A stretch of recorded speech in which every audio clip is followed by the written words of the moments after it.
Hi ಎಲ್ರಿಗೂ ನಮಸ್ಕಾರ. ನೀವು ನೋಡ್ತಾ ಇದ್ದೀರಾ ನ್ಯೂಸ್ ಹಂಟ್ ಕರ್ನಾಟಕ. ನಾನು ನಿಮ್ಮ ಮಂಜುಗೌಡ. ಧರ್ಮಸ್ಥಳ ಕೇಸ್ನ ವಿಚಾರವಾಗಿ ಸಾಕಷ್ಟು ಜನ ಯಾವೆಲ್ಲ ರೀತಿಯ ಷಡ್ಯಂತ್ರಗಳನ್ನು ಮಾಡ್ತಾ ಇದ್ದಾರೆ, ಯಾವೆಲ್ಲ ರೀತಿಯ ದಿನಕ್ಕೊಂದು ಸ್ಟೇಟ್ಮೆಂಟ್ಗಳನ್ನು ಕೊಡ್ತಾ ಇದ್ದಾರೆ. ಅದರಲ್ಲೂ ಅವರನ್ನು ಸಪೋರ್ಟ್ ಮಾಡಿಕೊಂಡು ಮಾತನಾಡುವಂತಹ ಒಂದಷ್ಟು ಬುರುಡೆ ಗ್ಯಾಂಗ್ನ ಯೂಟ್ಯೂಬ್ ಸದಸ್ಯರು ಕೂಡ ಯಾವೆಲ್ಲ ರೀತಿಯ ಸುದ್ದಿಗಳನ್ನು ಪ್ರಸಾರ ಮಾಡ್ತಾ ಇದ್ದಾರೆ ಅನ್ನೋದನ್ನು ನೀವು ನೋಡ್ತಾನೆ ಇದ್ದೀರಾ. ಈ ಷಡ್ಯಂತ್ರ ಅನ್ನೋ ಒಂದು ಪದಕ್ಕೆ ಇಷ್ಟೆಲ್ಲ ಅರ್ಥ ಇದೆ, ಈ ಎಲ್ಲ ರೀತಿಯಲ್ಲೂ ಕೂಡ ಷಡ್ಯಂತ್ರವನ್ನು ಮಾಡ್ಬೋದು ಅಂತ ಗೊತ್ತಾಗಿದ್ದೆ ಮೋಸ್ಟ್ಲಿ ನನಗೆ ಪರ್ಸ್ನಲ್ ಆಗಿ ಗೊತ್ತಾಗಿದ್ದು ಈ ಧರ್ಮಸ್ಥಳ ಕೇಸ್ ಮುನ್ನೆಲೆಗೆ ಬಂದ ನಂತರ. ಸೊ ಇದೇ ಧರ್ಮಸ್ಥಳ ಕೇಸ್ಗೆ ಸಂಬಂಧಪಟ್ಟಂತೆ ಈ ಧರ್ಮಸ್ಥಳದಲ್ಲಿ ಏನು ಕಳೆದ 2 ರಿಂದ 2.5 ತಿಂಗಳ ಹಿಂದೆ ಒಂದು SIT ತಂಡ ರಚನೆಯಾಗಿ ಬುರುಡೆ ಚಿನ್ನಯ್ಯ ಏನು ಬಂದಿದ್ದ ಅವನ ಹೇಳಿಕೆಯನ್ನು ಆಧರಿಸಿ ಗುಂಡಿಯನ್ನು ಅಗೆಯುವಂತಹ ಪ್ರಕ್ರಿಯೆಯನ್ನು ಏನು ಪ್ರಾರಂಭ ಮಾಡಿಕೊಂಡ್ರಲ್ಲ, ಅದು ಕಳೆದ 2-2.5 ತಿಂಗಳಿಂದ ಆರಂಭ ಆಗಿದ್ದಲ್ಲ. ಇದಕ್ಕಿಂತ ಮುಂಚೆ ಅಂದರೆ ಏಪ್ರಿಲ್ ಹಾಗೂ ಮೇನಲ್ಲೇನೆ ಈ ಒಂದು ಕೇಸ್ಗೆ ಸಂಬಂಧಪಟ್ಟಂತೆ ಸಾಕಷ್ಟು ಡೆವಲಪ್ಮೆಂಟ್ಗಳು ಆಗಿದೆ ಅನ್ನೋದು ಇದೀಗ ಗೊತ್ತಾಗ್ತಾ ಇದೆ.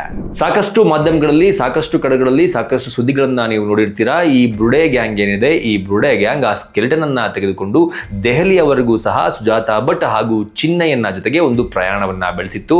ಅಲ್ಲಿ ಒಂದು ಲಾಯರ್ ಕಚೇರಿಗೆ ಸಹ ಹೋಗಿತ್ತು. ಅಲ್ಲಿ ಈ ಬುರುಡೆಯನ್ನ ಇಟ್ಕೊಂಡು ಸಾಕಷ್ಟು ಕಡೆಗಳಲ್ಲಿ ಸುತ್ತಾಡಿದ್ರು. ಹೀಗೆ ಸಾಕಷ್ಟು ಸುದ್ದಿಗಳನ್ನ ನೀವು ನೋಡಿರ್ತೀರಾ. ಆದರೆ ಸಾಕಷ್ಟು ಜನರಿಗೆ ಒಂದು ಡೌಟ್ ಕೂಡ ಇರುತ್ತೆ. SIT ತನಿಖೆಯನ್ನ ಮಾಡ್ತಾ ಇದೆ. SIT ತನಿಖೆಯನ್ನ ಮಾಡ್ತಾ ಇರುವಂತಹ ಈ ಸಂದರ್ಭದಲ್ಲಿ ಮಾಧ್ಯಮಗಳು ಹೇಳೋದನ್ನ ನಂಬೋದು ಹೇಗೆ ಎನ್ನುವ ಒಂದು ಪ್ರಶ್ನೆ ನಿಮ್ಮ ಮನಸ್ಸಿನಲ್ಲಿ ಮೂಡಿರಬಹುದು. ಇದೀಗ ಆ ಎಲ್ಲಾ ಪ್ರಶ್ನೆಗಳಿಗೂ ಸಹ ಉತ್ತರ ಸಿಕ್ಕಂತಾಗಿದೆ. ಯಾಕೆ ಅಂತಂದ್ರೆ ದೆಹಲಿಯಲ್ಲಿ ಏನೆಲ್ಲ ಆಗಿತ್ತು, ಈ ತಂಡ ಬುರುಡೆ ಗ್ಯಾಂಗ್ ಏನಿದೆ, ಈ ಬುರುಡೆ ಗ್ಯಾಂಗ್ ದೆಹಲಿಗೆ ಯಾಕೆ ಹೋಗಿತ್ತು ಅನ್ನೋದು ಇವತ್ತು ರಿವೀಲ್ ಆಗಿದೆ. ಅಸಲಿಗೆ ಏನಾಯ್ತು ಅನ್ನೋದನ್ನ ನಾವು ನೋಡೋದಾದ್ರೆ, ಈ ಬುರುಡೆ ಗ್ಯಾಂಗ್ ಸುಪ್ರೀಂ ಕೋರ್ಟ್ನ ಕದ ತಟ್ಟುವ ಉದ್ದೇಶದಿಂದ ದೆಹಲಿಗೆ ಹೋಗಿರೋದು ಕನ್ಫರ್ಮ್ ಆಗಿದೆ. ಯಾಕಪ್ಪ ಅಂತಂದ್ರೆ ಈ ಬುರುಡೆ ಗ್ಯಾಂಗ್ನಿಂದ ಸುಪ್ರೀಂ ಕೋರ್ಟ್ನಲ್ಲಿ ಏಪ್ರಿಲ್ ತಿಂಗಳು 2025 ಅಂದ್ರೆ ಇದೇ ವರ್ಷ ಒಂದು PIL ಕಂಪ್ಲೇಂಟ್ ಸುಪ್ರೀಂ ಕೋರ್ಟ್ನ ಗಮನಕ್ಕೆ ಬಂದಿತ್ತು. ಮೊದಲು ಈ PIL ಅಂದ್ರೆ ಏನು ಅನ್ನೋದನ್ನ ನೋಡೋಣ.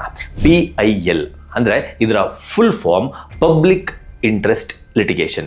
ಈ ಒಂದು ರಿಟ್ ಅರ್ಜಿಯನ್ನ ಅಥವಾ ಈ ಒಂದು ಅರ್ಜಿಯನ್ನ ಯಾವ ವ್ಯಕ್ತಿ, ಭಾರತದಲ್ಲಿ ವಾಸ ಮಾಡುವಂತಹ ಯಾವ ವ್ಯಕ್ತಿ ಬೇಕಾದರೂ ಕೋರ್ಟ್ನಲ್ಲಿ ಹೋಗಿ ತನ್ನ ಲಾಯರ್ಗಳ ಮೂಲಕ ಒಂದು ಅಪ್ಲಿಕೇಶನ್ ಅನ್ನ ಹಾಕಿಸಬಹುದು. ಈ ಒಂದು PIL ಅಂದ್ರೆ ಪಬ್ಲಿಕ್ ಇಂಟ್ರೆಸ್ಟ್ ಲಿಟಿಗೇಷನ್ ಅಂದ್ರೆ ಏನಪ್ಪಾ ಅಂತಂದ್ರೆ, ಸಾರ್ವಜನಿಕರಿಗೆ ಅಥವಾ ಸೊಸೈಟಿಗೆ ಏನಾದರೂ ತೊಂದರೆ ಆಗ್ತಾ ಇದ್ರೆ, ಯಾರಿಂದ ಆದರೂ ತೊಂದರೆ ಆಗ್ತಾ ಇದ್ರೆ, ಆ ತೊಂದರೆಯಿಂದ ಇಡೀ ಸಮಾಜ ಅಥವಾ ಒಂದು ಕಮ್ಯುನಿಟಿ ಅಥವಾ ಸಾಕಷ್ಟು ಜನ ಪಬ್ಲಿಕ್ ತೊಂದರೆಯನ್ನ ಅನುಭವಿಸ್ತಾ ಇದ್ರೆ ಅದನ್ನ ಪಬ್ಲಿಕ್ ಇಂಟ್ರೆಸ್ಟ್ ಲಿಟಿಗೇಷನ್ ಅಂತ ಕರೆಯಲಾಗುತ್ತೆ. ಸೊ ಈ ರೀತಿ ಯಾರಿಂದಲೋ ತೊಂದರೆ ಆಗ್ತಾ ಇದೆ, ಸರ್ಕಾರದಿಂದ ತೊಂದರೆ ಆಗ್ತಾ ಇದೆ, ಆಫೀಸರ್ಗಳಿಂದ ತೊಂದರೆ ಆಗ್ತಾ ಇದೆ. ಈ ನಿಟ್ಟಿನಲ್ಲಿ ನಾವು ಸಾಕಷ್ಟು ಕಡೆಗಳಲ್ಲಿ ಕಂಪ್ಲೇಂಟ್ ಅನ್ನ ಕೊಡೋದಕ್ಕೆ ಹೋಗಿದ್ವಿ, ಪೊಲೀಸ್ ಸ್ಟೇಷನ್ಗೆ ಹೋದ್ವಿ, ಅವ್ರು ತಗೊಳ್ಳಿಲ್ಲ, ಸರ್ಕಾರದ ಗಮನಕ್ಕೆ ತರೋದಕ್ಕೆ ಹೋದ್ವಿ, ಅವರು ಕೂಡ ಇದಕ್ಕೆ ಸ್ಪಂದಿಸ್ತಾ ಇಲ್ಲ ಎನ್ನುವಂತಹ ಸಂದರ್ಭದಲ್ಲಿ ಈ ಒಂದು PIL ಎನ್ನುವ ನಮ್ಮ ಸಂವಿಧಾನ ಕೊಟ್ಟಿರುವಂತಹ ಒಂದು ಹಕ್ಕು ವರ್ಕ್ ಆಗುತ್ತೆ. ಯಾವ ರೀತಿ ವರ್ಕ್ ಆಗುತ್ತೆ ಅಂದ್ರೆ, ಇಲ್ಲಿ ಯಾರೂ ಕೂಡ ಕಂಪ್ಲೇಂಟ್ ಅನ್ನ ತೆಗೆದುಕೊಳ್ಳದೇ ಇರುವಂತಹ ಸಂದರ್ಭದಲ್ಲಿ ಆ ದೂರುದಾರ ನೇರವಾಗಿ ಕೋರ್ಟ್ಗೆ ಹೋಗುವ ಮೂಲಕ ಈ ಒಂದು PIL ಅಪ್ಲಿಕೇಶನ್ ಅನ್ನ ಹಾಕಿಕೊಳ್ಳಬಹುದು. ನೋಡಿ ಸ್ವಾಮಿ, ನನಗೆ ಈ ರೀತಿ ತೊಂದರೆ ಆಗ್ತಾ ಇದೆ, ಜೊತೆಗೆ ನನಗೆ ಮಾತ್ರ ಅಲ್ಲ, ಇದರಿಂದ ಇಡೀ ಸಮಾಜಕ್ಕೆ ತೊಂದರೆ ಆಗ್ತಾ ಇದೆ, ಪಬ್ಲಿಕ್ಗೆ ತೊಂದರೆ ಆಗ್ತಾ ಇದೆ. ಇದರ ಸಲುವಾಗಿ ನಾನು ಸಾಕಷ್ಟು ಜನರ ಗಮನಕ್ಕೆ ತರೋದಕ್ಕೆ ಪ್ರಯತ್ನ ಪಟ್ಟೆ, ಆದರೆ ಅವ್ರು ಯಾರೂ ಕೂಡ ಇದರ ಕಡೆಗೆ ಗಮನವನ್ನ ಹರಿಸ್ತಾ ಇಲ್ಲ. ಹಾಗಾಗಿ ಈ ಎಲ್ಲರೂ ಅಂದ್ರೆ ಸರ್ಕಾರ, ಪೊಲೀಸ್ ಎಲ್ಲರೂ ಸಹ ಇದರ ಕಡೆ ಗಮನವನ್ನ ಹರಿಸುವಂತೆ ಮಾನ್ಯ ಕೋರ್ಟ್ ಒಂದು ಆದೇಶವನ್ನ ಕೊಡಬೇಕು ಎನ್ನುವ ಒಂದು ದೃಷ್ಟಿಯಲ್ಲಿ PIL ಅನ್ನ ಸಲ್ಲಿಸಬಹುದು. ಸೊ ಇದೇ ಕಾರಣಕ್ಕೆ ಇದೇ ರೀತಿಯ ಒಂದು PIL ಅನ್ನ ಅಂದ್ರೆ ಪಬ್ಲಿಕ್ ಇಂಟ್ರೆಸ್ಟ್ ಲಿಟಿಗೇಷನ್ ಅನ್ನ ಸುಪ್ರೀಂ ಕೋರ್ಟ್ನಲ್ಲಿ ಚಿನ್ನಯ್ಯ ದಾಖಲಿಸಿರ್ತಾನೆ. ಅದು ಕೂಡ ಏಪ್ರಿಲ್ ತಿಂಗಳಲ್ಲಿ ದಾಖಲಾದಂತಹ ಈ ಒಂದು PIL ಮೇ 5ನೇ ತಾರೀಕಿಗೆ ವಜಾ ಕೂಡ ಆಗಿರುತ್ತೆ. ಇನ್ನು ಈ ಚಿನ್ನಯ್ಯನ ಹತ್ರ ಏನಂತ PIL ಹಾಕ್ಸಿದ್ರು, ಏನಂತ ಸುಪ್ರೀಂ ಕೋರ್ಟ್ಗೆ ಒಂದು ರಿಟ್ ಅರ್ಜಿಯನ್ನು ಸಲ್ಲಿಸಿದ್ರು ಅನ್ನೋದನ್ನ ನಾವು ನೋಡೋದಾದ್ರೆ, ಈಗೇನು ಕರ್ನಾಟಕದಲ್ಲಿ ಬುರುಡೆ ಪ್ರಕರಣ ಏನು ಸದ್ದು ಮಾಡ್ತಾ ಇದೆ, ಬುರುಡೆ ಪ್ರಕರಣದಲ್ಲಿ ಬೆಳ್ತಂಗಡಿ ಕೋರ್ಟ್ನಲ್ಲಿ ಯಾವ ರೀತಿ ಕಂಪ್ಲೇಂಟ್ ಅನ್ನ ಕೊಟ್ಟಿದ್ರು, ದಕ್ಷಿಣ ಕನ್ನಡ SP ಆಫೀಸ್ಗೆ ಯಾವ ರೀತಿಯನ್ನ ಕಂಪ್ಲೇಂಟ್ ಅನ್ನ ಕೊಟ್ಟಿದ್ರು, ಅದೇ ಕಂಪ್ಲೇಂಟ್ ನಲ್ಲಿ ಇರುವಂತಹ ಅಂಶಗಳು. ಅಂದ್ರೆ ನಾನು ಧರ್ಮಸ್ಥಳದಲ್ಲಿ ಸ್ವಚ್ಛತಾ ಕಾರ್ಮಿಕನಾಗಿ ಕೆಲಸ ಮಾಡ್ತಾ ಇದ್ದೆ, ಈ ಸಂದರ್ಭದಲ್ಲಿ 100ಕ್ಕಿಂತ ಹೆಚ್ಚಿನ ಅನಧಿಕೃತ ಶವಗಳನ್ನ ನಾನು ಯಾವುದೇ ರೀತಿ ಡಾಕ್ಟರ್ಗಳಿಲ್ಲದೆ, ಯಾವುದೇ ರೀತಿ ಪೊಲೀಸರಿಲ್ಲದೆ, ದೇವಸ್ಥಾನದ ಆಡಳಿತ ಮಂಡಳಿಯ ಒತ್ತಾಯದ ಮೇರೆಗೆ ನಾನು ಅನಧಿಕೃತವಾಗಿ ಹೂತು ಹಾಕಿದ್ದೇನೆ. ಇದನ್ನ ನಾನು ಸ್ವತಃ ತೋರಿಸಬೇಕು ಅಂತ ನನಗೆ ಪಾಪ ಪ್ರಜ್ಞೆ ಕಾಡಿದ್ರಿಂದ ನಾನು ಬಂದಿದ್ದೇನೆ. ಇದಕ್ಕೆ ಅನುವು ಮಾಡಿಕೊಡಬೇಕು, ಇದಕ್ಕೆ ಸಂಬಂಧಪಟ್ಟಂತೆ ತನಿಖೆ ನಡೀಬೇಕು, ಇದಕ್ಕೆ ಸಂಬಂಧಪಟ್ಟಂತೆ ರಾಜ್ಯ ಸರ್ಕಾರ ಒಂದು SIT ಅನ್ನ ರಚನೆ ಮಾಡಬೇಕು. ಈ ರೀತಿಯ ಸಾಕಷ್ಟು ಅಂಶಗಳನ್ನ ಇಟ್ಕೊಂಡು ಬೆಳ್ತಂಗಡಿಯ ಕೋರ್ಟ್ಗೆ, ಜೊತೆಗೆ ದಕ್ಷಿಣ ಕನ್ನಡ ಜಿಲ್ಲೆಯ SP ಆಫೀಸ್ಗೆ ಏನು ದೂರನ್ನ ಕೊಟ್ಟಿದ್ರಲ್ಲ, ಇದೇ ದೂರಿನ ಪ್ರತಿಯನ್ನ ಸುಪ್ರೀಂ ಕೋರ್ಟ್ನಲ್ಲೂ ಸಹ ಇವರು ಚಿನ್ನಯ್ಯನ ಮುಖಾಂತರ ಹಾಕಿಸಿದ್ರು.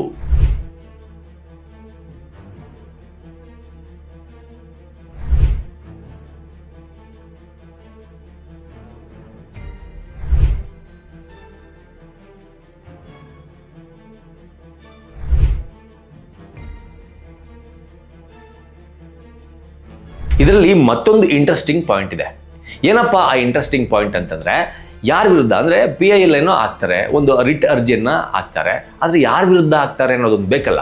ಈಗ ಫಾರ್ ಎಕ್ಸಾಂಪಲ್, ನಿಮಗೆ ಯಾರಿಂದನೋ ತೊಂದರೆ ಆಗ್ತಾ ಇದೆ ಅಂತಂದ್ರೆ, ನೀವು ಕೋರ್ಟ್ನ ಮೆಟ್ಟಿಲನ್ನ ಏರಿದಾಗ ಯಾರಿಂದ ತೊಂದರೆ ಆಗ್ತಾ ಇದೆ ಅನ್ನೋದನ್ನ, ಅಂದ್ರೆ ವರ್ಸಸ್ ಇಂಡಿಯಾ ವರ್ಸಸ್ ಪಾಕಿಸ್ತಾನ್ ಅಂದಂಗೆ ಚಿನ್ನಯ್ಯ ವರ್ಸಸ್ ಯಾರು ಅನ್ನೋದನ್ನ ನಾವು ನೋಡೋದಾದ್ರೆ, ನಂಬರ್ 1 ನೀವು ಸ್ಕ್ರೀನ್ ಮೇಲೆ ನೋಡಬಹುದು, union of India, secretary, ministry of home affairs, Delhi.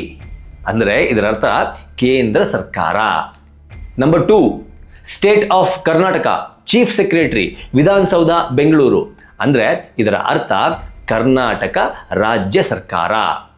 Number 3 director general of police, Karnataka state, Nrupatunga road, Bengaluru. ಅಂದ್ರೆ director general Karnataka state police. Number 4 superintendent of police, Dakshina Kannada district, Mangaluru. ಅಂದ್ರೆ ಇದರ ಅರ್ಥ ಮಂಗಳೂರಿನ SP. ಇನ್ನು number 5 station house officer, Belthangady police station, Belthangady, ದಕ್ಷಿಣ Kannada district. ಅಂದ್ರೆ ಬೆಳ್ತಂಗಡಿಯ police ಸ್ಟೇಷನ್ನ police ಆಫೀಸರ್ನ ಮೇಲೆ ಅಂತ ಇದರ ಅರ್ಥ. ಇನ್ನು ನಂಬರ್ 6 ಶ್ರೀ ಕ್ಷೇತ್ರ ಧರ್ಮಸ್ಥಳ ಮ್ಯಾನೇಜ್ಮೆಂಟ್ ಟ್ರಸ್ಟ್, ದಕ್ಷಿಣ ಕನ್ನಡ ಜಿಲ್ಲೆ, ಧರ್ಮಸ್ಥಳ. ಅಂದ್ರೆ ಧರ್ಮಸ್ಥಳ ದೇವಸ್ಥಾನದ ಆಡಳಿತ ಮಂಡಳಿಯನ್ನು ಸಹ ಇವರು ಗುರಿಯಾಗಿಸಿಕೊಂಡಿದ್ದಾರೆ. ಇನ್ನು number 7 central bureau of investigation, director, Lodhi road, new Delhi. ಅಂದ್ರೆ ಇವರು 7ನೇದಾಗಿ ಸೆಂಟ್ರಲ್ ಬ್ಯೂರೋ ಆಫ್ ಇನ್ವೆಸ್ಟಿಗೇಷನ್ ಅಂದ್ರೆ CBI ಅವರನ್ನ ಸಹ ಇದರಲ್ಲಿ, ಅಂದ್ರೆ ವರ್ಸಸ್ ಯಾರ ಮೇಲೆ ದೂರನ್ನ ಕೊಡ್ತಾ ಇದ್ದಾರೆ ಅಂದಾಗ ಈ 7 ಅಂಶಗಳನ್ನ ಇವರು ಆಡ್ ಮಾಡ್ತಾರೆ. ಏನ್ ಸಂಬಂಧ?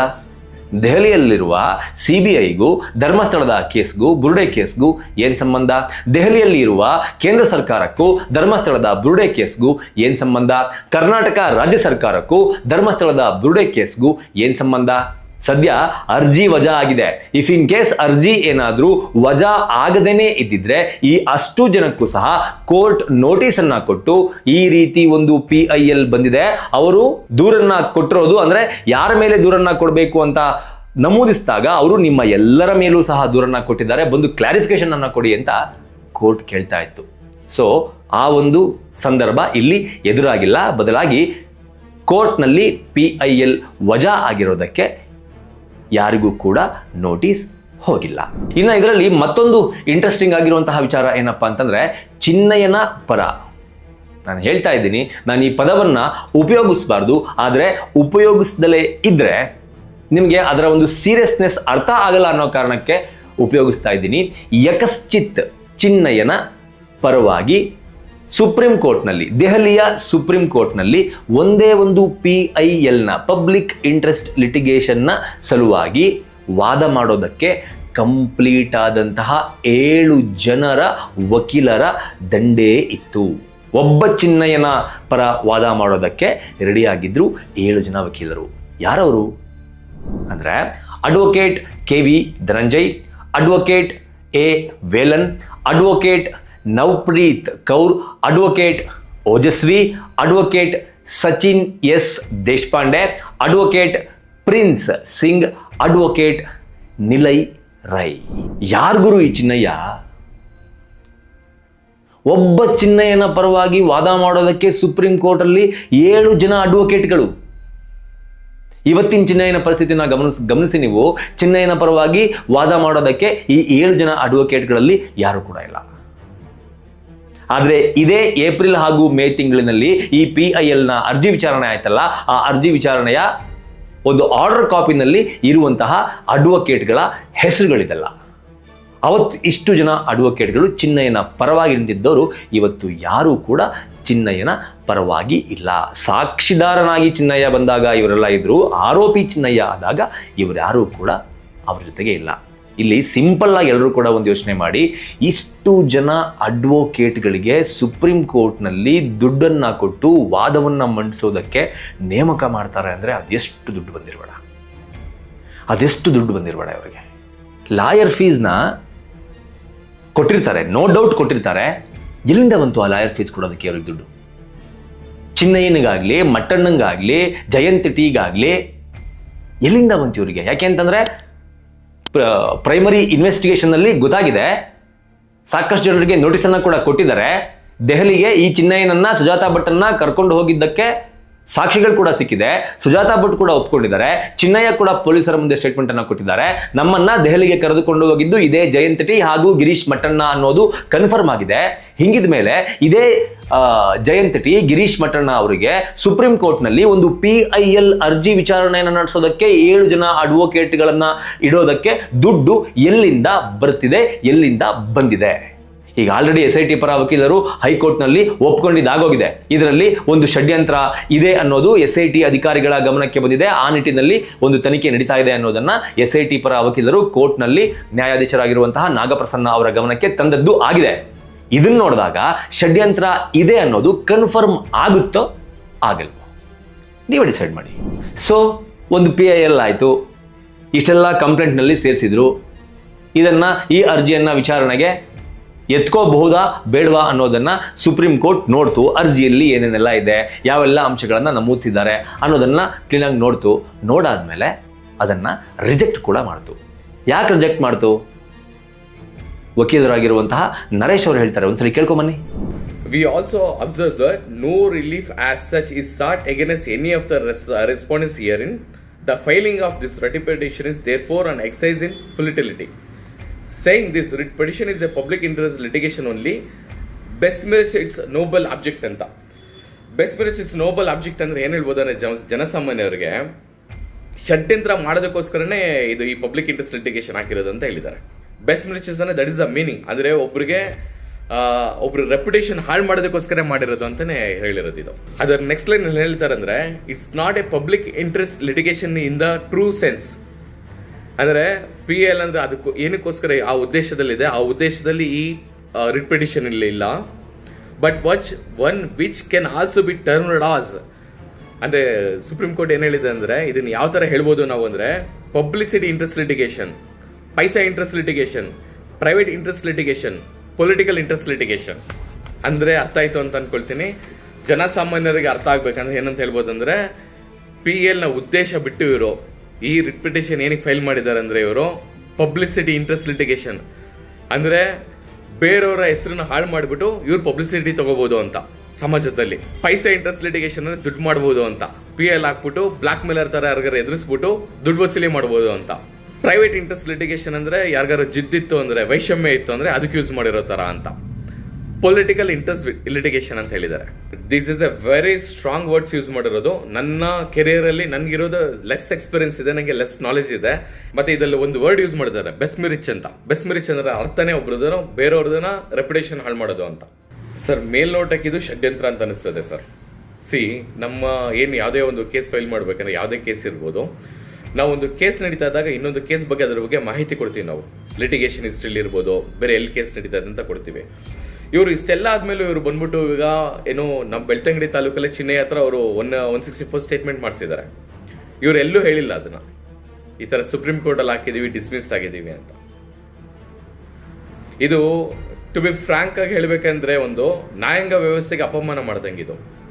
ಎಸ್, ಈ ಎಲ್ಲ ಕಾರಣಗಳಿಗೆ ಸುಪ್ರೀಂ ಕೋರ್ಟ್ನಲ್ಲಿ ಚಿನ್ನಯ್ಯ ಹಾಗೂ ಚಿನ್ನಯ್ಯನ ಪರವಾಗಿ ಅರ್ಜಿಯನ್ನ ಸಲ್ಲಿಸಿದಂತಹ ವಕೀಲರ ಒಂದು PIL ಒಂದು ರಿಟ್ ಅರ್ಜಿಯನ್ನ ಸುಪ್ರೀಂ ಕೋರ್ಟ್ ವಜಾ ಮಾಡಿ ನಮ್ಮಂಗೆ ನಾರ್ಮಲ್ ಭಾಷೆನಲ್ಲಿ ಹೇಳಬೇಕು ಅಂದರೆ ಕ್ಯಾಕರಿಸಿ ಮುಖಕ್ಕೆ ಉಗಿದ್ಬಿಟ್ಟು ಕಳಿಸಿದೆ ಸುಪ್ರೀಂ ಕೋರ್ಟ್ನಿಂದ. ಆದರೆ ಈ ವಿಚಾರನ ಇವತ್ತಿನವರೆಗೂ ಸಹ, ಅಂದರೆ ನಿನ್ನೆ ಈ ವಿಚಾರ ಮಾಧ್ಯಮಗಳಲ್ಲಿ ಬ್ರೇಕ್ ಆಗುವ ತನಕ ಈ ಒಂದು ರಿಟ್ ಅರ್ಜಿ PIL ಅರ್ಜಿ ಮಾಧ್ಯಮಗಳ ಕೈಗೆ ಸೇರುವ ತನಕ ಆ ಅರ್ಜಿಯ ಸಲುವಾಗಿ ಬಂದಂತಹ ಸುಪ್ರೀಂ ಕೋರ್ಟ್ನ ತೀರ್ಪು ಮಾಧ್ಯಮಗಳಿಗೆ ಕಣ್ಣಿಗೆ ಬೀಳುವ ತನಕ ಯಾವೊಬ್ಬನೂ ಕೂಡ ತುಟಿ ಪಿಟಕ್ ಅಂತ ಹೇಳಿರಲಿಲ್ಲ. ಇದನ್ನು ಸರ್ಕಾರದ ಗಮನಕ್ಕೆ ತಂದಿರಲಿಲ್ಲ, ಪೊಲೀಸರ ಗಮನಕ್ಕೆ ತಂದಿರಲಿಲ್ಲ, ಬೆಳ್ತಂಗಡಿಯ ನ್ಯಾಯಾಲಯದ ಗಮನಕ್ಕೆ ತಂದಿರಲಿಲ್ಲ, ಹೈಕೋರ್ಟ್ ಗಮನಕ್ಕೆ ತಂದಿರಲಿಲ್ಲ. ಯಾರ ಗಮನಕ್ಕೂ ತರದೆ ಈ ಸತ್ಯವನ್ನು ಮುಚ್ಚಿಟ್ಟು ಇಷ್ಟು ದಿನಗಳ ಕಾಲ ಇಷ್ಟು ದೊಡ್ಡ ನಾಟಕವನ್ನು ಆಡುವ ಅವಶ್ಯಕತೆ ಏನಿತ್ತು? ಷಡ್ಯಂತ್ರ ಇಲ್ಲ ಅಂತ ಅಂದಮೇಲೆ ಈ ಕೇಸನ್ನು ಓಪನ್ ಮಾಡಿಸೋದಕ್ಕಿಂತ ಮುಂಚೆ, ಈ ಕೇಸ್ನ ಸಲುವಾಗಿ SITಯನ್ನು ರಚನೆ ಮಾಡೋದಕ್ಕಿಂತ ಮುಂಚೆ ಈ ಸೋ ಕಾಲ್ಡ್ ಹೋರಾಟಗಾರರು ಯಾಕೆ ಹೇಳಿಲ್ಲ? ಇದನ್ನೆಲ್ಲ ಮುಚ್ಚಿಟ್ರಲ್ವಾ? ಮುಚ್ಚಿಟ್ಟಿರೋದ್ರಿಂದ ಡೌಟ್ ಬರುತ್ತಲ್ವಾ ಯಾಕೆ ಹೇಳಿಲ್ಲ ಅಂತ? ಸುಪ್ರೀಂ ಕೋರ್ಟಲ್ಲಿ ಇದೇ ಚಿನ್ನಯ್ಯನ ವಿಚಾರವಾಗಿ ಈ ರೀತಿಯ ಒಂದು ಆರ್ಡರ್ ಬಂದಿದೆ ಅಂತ ಓಪನ್ ಆಗಿ ಹೇಳ್ಬೋದಾಗಿತ್ತಲ್ಲ. ಇವರು ಅಷ್ಟೊಂದು ಟ್ರಾನ್ಸ್ಪರೆನ್ಸಿನ ಮೇಂಟೈನ್ ಮಾಡಿದ್ದಾರೆ. ಇವತ್ತಿನವರೆಗೂ ಅದನ್ನು ಮಾಡಲ್ಲ.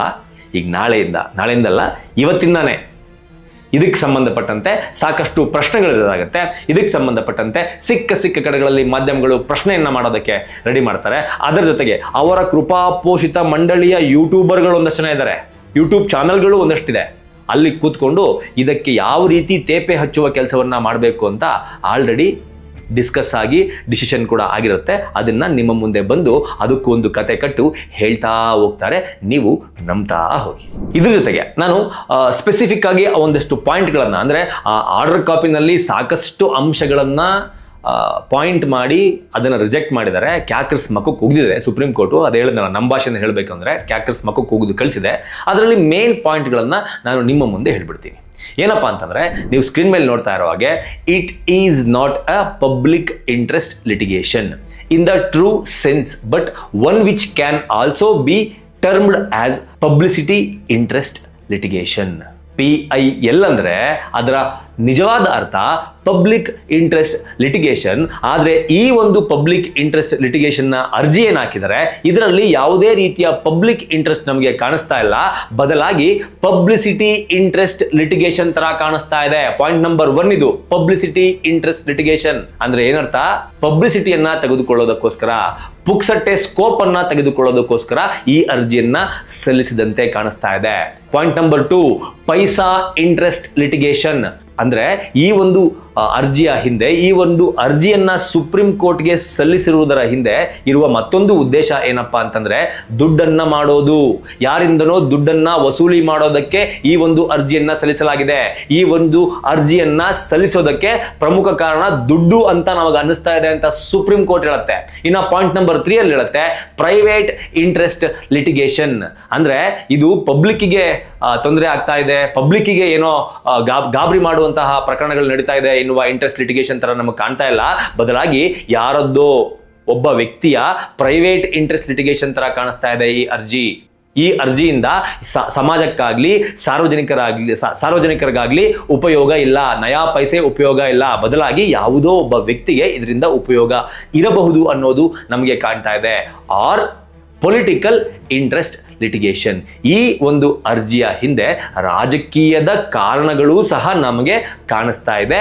ಹಾಗಾಗಿ ಈ ಒಂದು ಅರ್ಜಿಯನ್ನ ನಾವು ಪುರಸ್ಕರಿಸೋಲ್ಲ, ಬದಲಾಗಿ ತಿರಸ್ಕರಿಸ್ತಾ ಇದ್ದೀವಿ ಅಂತ ಸುಪ್ರೀಂ ಕೋರ್ಟ್ ಈ ಅರ್ಜಿಯನ್ನ ತಿರಸ್ಕರಿಸಿ ಸುಪ್ರೀಂ ಕೋರ್ಟ್ ಇಂದ ನಡೀತಾರ್ರಿ ಮನೆಗೆ ಅಂತ ಮಕ್ಕ ಕೂಗಿದು ಕಳಿಸುತ್ತೆ.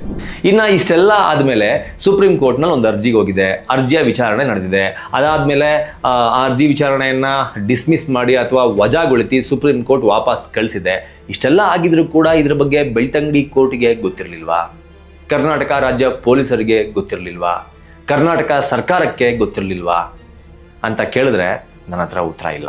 ಯಾಕಪ್ಪ ಅಂತಂದರೆ ಸುಪ್ರೀಂ ಕೋರ್ಟ್ನಲ್ಲಿ ಕರ್ನಾಟಕ ಸರ್ಕಾರವನ್ನು ಪಾರ್ಟಿ ಮಾಡಿರ್ತಾರೆ, ಕರ್ನಾಟಕ ಪೊಲೀಸನ್ನು ಪಾರ್ಟಿ ಮಾಡಿರ್ತಾರೆ, CBIಯನ್ನು ಪಾರ್ಟಿ ಮಾಡಿರ್ತಾರೆ ಅಂತಿದ್ದಾಗ ಅವರ ಇಂಟೆಲಿಜೆನ್ಸ್ ರಿಪೋರ್ಟ್ನ ಮೂಲಕ ಅಥವಾ ಇಂಟೆಲಿಜೆನ್ಸ್ ಆಫೀಸರ್ಸ್ನ ಮೂಲಕ ಸರ್ಕಾರಕ್ಕೆ, ಪೊಲೀಸರ ಗಮನಕ್ಕೆ ಇದು ಬಂದಿರುತ್ತೆ. ಬಂದಿದ್ರೂ ಕೂಡ ನೀವು ಅನ್ಕೋಬೋದು, ಇಷ್ಟೆಲ್ಲ ಬಂದಿದ್ರೂ ಕೂಡ ಸರ್ಕಾರದ ಗಮನಕ್ಕೆ ಬಂದಿತ್ತು ಅಂತಾನೆ ಅನ್ಕೊಳ್ಳೋಣ, ಪೊಲೀಸರ ಗಮನಕ್ಕೆ ಬಂದಿತ್ತು ಅಂತಾನೆ ಅನ್ಕೊಳ್ಳೋಣ. ಇದನ್ನು ಸುಪ್ರೀಂ ಕೋರ್ಟೇ ವಜಾ ಮಾಡಿದ್ಮೇಲೆ ಇದರ ಸಲುವಾಗಿ ಒಂದು ಸ್ಪೆಷಲ್ ಇನ್ವೆಸ್ಟಿಗೇಷನ್ ಟೀಮ್ SIT ಅನ್ನು ರಚನೆ ಮಾಡುವ ಅವಶ್ಯಕತೆ ಕರ್ನಾಟಕ ಸರ್ಕಾರಕ್ಕೆ ಏನಿತ್ತು ಅಂತ ನಿಮ್ಗೆ ಅನಿಸ್ಬೋದು. ನಿಜವಾಗ್ಲೂ ಕರ್ನಾಟಕ ಸರ್ಕಾರ ಈ ವಿಚಾರದಲ್ಲಿ ತಪ್ಪನ್ನ ಮಾಡಿಲ್ಲ. ಇಫ್ ಇನ್ ಕೇಸ್ ಏನಾದರೂ ಕರ್ನಾಟಕ ಸರ್ಕಾರ ಈ ಎಲ್ಲರೂ ಹೇಳಿದ್ರಲ್ಲ 100ಕ್ಕಿಂತ ಹೆಚ್ಚಿನ ಶವಗಳನ್ನು ಅಲ್ಲಿ ಹೂತು ಹಾಕಿದ್ದಾರೆ, ಅದನ್ನು ತೆಗಿಬೇಕು, ಅದನ್ನು ತೆಗೆದು ಅವುಗಳಿಗೆ ನ್ಯಾಯವನ್ನು ಒದಗಿಸ್ಕೊಡ್ಬೇಕು ಅಂತ ಏನು ನಿಮ್ಮ ಮುಂದೆ ಸುಳ್ಳು ಪೊಳ್ಳು ಹಸಿ ಸುಳ್ಳನ್ನು ಇವರು ಹೇಳಿದ್ರು, ಸಾಕಷ್ಟು ಜನ ಯೂಟ್ಯೂಬರ್ಗಳ ಬಾಯಿನಲ್ಲೂ ಹೇಳಿಸಿದ್ರು. ಅದೇ ಹೇಳ್ತಾ ಇದ್ದೀನಲ್ಲ ನಾನು, ಇವರ ಕೃಪಾಪೋಷಿತ ಯೂಟ್ಯೂಬ್ ಮಂಡಳಿಯ ಕೆಲವು ಸದಸ್ಯರು ಅವರ ಬಾಯಲ್ಲೂ ಸಹ ಹೇಳಿಸಿದ್ರು. ಅದನ್ನೇ ಜನ ನಿಜ ಅಂತ ನಂಬ್ಕೊಂಡ್ಬಿಟ್ರು ಅವರು. ಸೊ ಅದಕ್ಕೆ ಕರ್ನಾಟಕ ಸರ್ಕಾರ ಯಾವುದೇ ಕಾರಣಕ್ಕೂ ಆಸ್ಪದವನ್ನು ಮಾಡಿಕೊಟ್ಟಿಲ್ಲ, ಬದಲಾಗಿ SIT ಅನ್ನು ರಚನೆ ಮಾಡುವ ಮೂಲಕ ಎಲ್ಲ ಷಡ್ಯಂತ್ರ, ಕಂಪ್ಲೀಟ್ ಆಗಿರುವಂತಹ ಷಡ್ಯಂತ್ರ ಹೊರಗೆ ಬರುವ ಹಾಗೆ ಮಾಡಿದೆ.